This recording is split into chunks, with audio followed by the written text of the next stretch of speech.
दोस्तों L&T Larsen and Toubro के अध्यक्ष एस.एन. सुब्रमण्यम ने अपना एक स्टेटमेंट दिया है। उन्होंने कहा है कि कंपनी में जो भी व्यक्ति, मजदूर या फिर वर्कर काम करते हैं, उनको हफ्ते में 90 घंटे काम करने को तैयार रहना चाहिए। I can make you work on Sundays and be more happier because I work on Sundays also. I regret I'm not able to make you work on Sundays, to be honest. If I can make you work on Sundays, I'll be more happier because I work on Sundays also. What do you do sitting at home? How long can you stare at your wives? How long can the wife stare at your husband? Come on, get to the office and start working. दोस्तों मुझे ये तो समझ नहीं आ रहा है कि जो एस.एन. सुब्रमण्यम है वो किस हिसाब से कह रहे हैं कि एक एम्प्लॉय या फिर मजदूर को 90 घंटे काम करना चाहिए। अगर इसके हिसाब से हम कैलकुलेशन करके देखें तो एक मजदूर या फिर एम्प्लॉय को एक दिन में 13 घंटे काम करने को कहा जा रहा है। दोस्तों एक दिन में 24 घंटे होते हैं और उसमें से भी काम के घंटे 13 फिक्स करते जाएं तो सोचो क्या होगा। दोस्तों इतना ही नहीं, आगे देखिए इन्होंने और क्या कहा है कि एक्स्ट्रा रिजल्ट के लिए एक्स्ट्रा काम करना होगा और इसके लिए एम्प्लॉय या फिर मजदूर को संडे को भी काम पे आना होगा। दोस्तों ये संडे को भी काम छोड़ने की बात नहीं कर रहे हैं, मतलब कि इंसान को 300 दिन काम करा के एक मशीन बना दो। और वही एम्प्लॉय या फिर मजदूर अपनी सैलरी बढ़ाने की बात करते 1000 या 500 भी, तो मालिक एम्प्लॉयज़ की गलतियां गिनाने लग जाते कि आपने तो इतनी सारी गलतियां की हैं और फिर भी आप सैलरी बढ़ाने की बात कर रहे हो। दोस्तों इतना ही नहीं, सुब्रमण्यम ने और आगे क्या कहा है कि आखिर घर पर रहकर एक मजदूर अपनी बीवी का मुंह कब तक निहारता रहेगा। सुब्रमण्यम जी आपकी कोई फैमिली है भी या नहीं? मतलब कि जिस दिन मजदूर की छुट्टी होती क्या उस दिन ये फिक्स है कि वो सारे दिन घर पे बैठकर अपनी बीवी का मुंह ही निहारता रहेगा, उसको और कोई काम नहीं है? और सच बात तो ये है कि घर के जितने भी काम किए जाते हैं वो छुट्टी में ही किए जाते हैं। दोस्तों सुब्रमण्यम जी कोई पहले व्यक्ति नहीं है जो काम के घंटे को बढ़ाने की बात कर रहे हैं। अडानी ग्रुप के अध्यक्ष गौतम अडानी ने भी उनकी बातों को समर्थन करते हुए कहा है कि अगर काम ही नहीं रहा तो बीवी घर से भाग जाएगी तो क्या होगा। वहीं और आर्टिकल देखें तो जैकमा बात करते हैं कि एक वर्कर को 996 वर्क शेड्यूल पर काम करना चाहिए, मतलब कि सुबह 9 बजे से रात के 9 बजे तक 12 घंटे काम करने चाहिए। वहीं जेप्टो के सीईओ आदित्य पोलीचा कहते हैं कि एक मजदूर को 80 से 100 घंटे काम करने चाहिए। और बॉम्बे शिविंग कंपनी के मैनेजर शांतनु देशपांडे वो बात करते हैं कि अपने यंग एज में एक एम्प्लॉय को 18 घंटे काम करने चाहिए। दोस्तों ये जितने भी व्यक्ति काम के घंटे को बढ़ाने की बात कर रहे हैं इनमें से कोई भी व्यक्ति एम्प्लॉय या फिर मजदूर नहीं है, सारे के सारे मालिक हैं।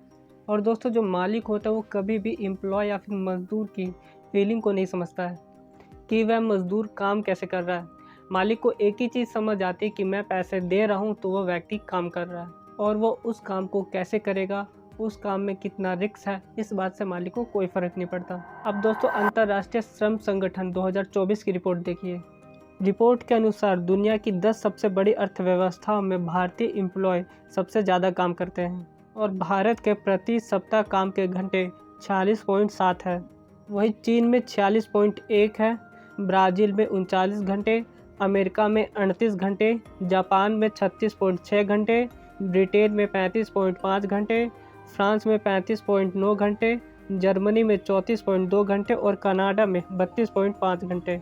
इन सभी आंकड़ों को देख लीजिए कि जो भारत के लोग हैं वह दुनिया में सबसे ज़्यादा काम के घंटे करने वाले लोग हैं, और इसके बावजूद फिर भी भारत में काम के घंटे बढ़ाने के लिए इतना कुछ किया जा रहा है। दोस्तों सच तो यह है कि ये जो पूरी बहस संचालित की जा रही है इसका सबसे बड़ा और मेन कारण है आज की हमारी मोदी सरकार, क्योंकि मोदी सरकार द्वारा मार्च 2025 में लाए जाने वाले लेबर कोड के अंदर काम के घंटे 12 कर दिए जाने हैं।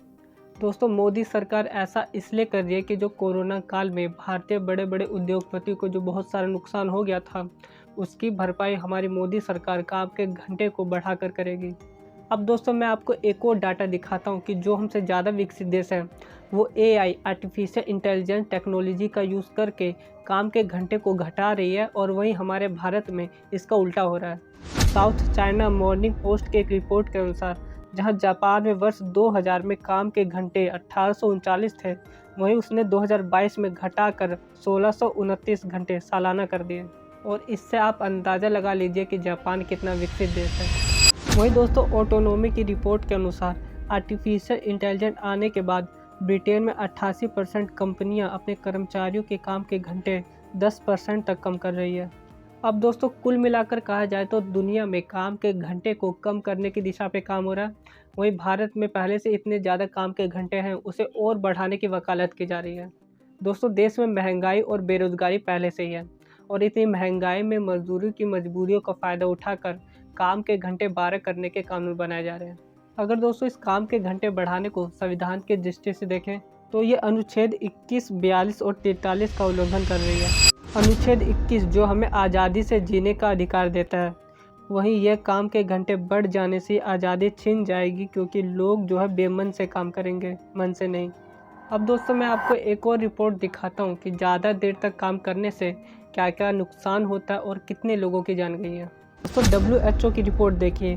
2021 में वर्ल्ड हेल्थ ऑर्गेनाइजेशन ने कहा था कि 2016 में स्ट्रोक और दिल के दौरे के कारण लगभग 7,45,000 लोगों की मौत हो गई और इसके पीछे की वजह थी लंबे समय तक काम करना और नींद ना आना और ख़राब डाइट और तनाव। अगर दोस्तों आपकी नींद पूरी नहीं होती तो तनाव तो हमेशा बना रहेगा, इसलिए लोग कहते हैं कि नींद पूरी करना बहुत ज़रूरी है। और कहा गया है कि वर्किंग लोगों के ऊपर हमेशा काम करने का दबाव रहता है, इसलिए आप अपनी क्षमता के अनुसार ही काम करें और बीच बीच में ब्रेक भी लें।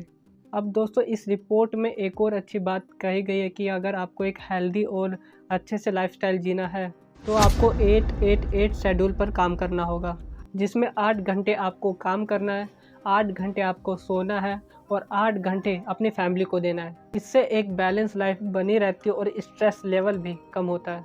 दोस्तों जो हमसे ज़्यादा विकसित देश हैं जैसे चाइना, जापान, अमेरिका, ब्रिटेन, ये नए नए टेक्नोलॉजी पर काम कर रहे हैं और आर्टिफिशियल इंटेलिजेंस पर काम कर रहे हैं और उनके अधिकतर काम रोबोट कर दे रहे हैं, जिसकी वजह से उनका जो प्रोडक्शन है वो बढ़ जा रहा है और भारत से आगे निकले जा रहे हैं। मैं तो सरकार से यही गुजारिश करना चाहूँगा कि आप जो है काम के घंटे बढ़ाने की बजाय नए नए टेक्नोलॉजी पर काम करवाएं, इससे हमारा ज़्यादा फ़ायदा होगा और आने वाले समय में हम विकसित देशों को भी टक्कर दे पाएँ। और मैं आप सभी से एक ही बात कहना चाहूँगा कि आप जो है 8-8 शेड्यूल पर काम करें ताकि आप एक हेल्दी लाइफस्टाइल जी सकें। 8 घंटे काम करिए, 8 घंटे सोइए और 8 घंटे अपनी फैमिली को दीजिए। तो दोस्तों आपकी क्या राय है काम के घंटे को बढ़ाने में? इसका जवाब आप अपनी कमेंट बॉक्स में दीजिए। तो दोस्तों ये था हमारा आज का टॉपिक। मिलते हैं इसी के साथ नए टॉपिक में, तब तक के लिए धन्यवाद।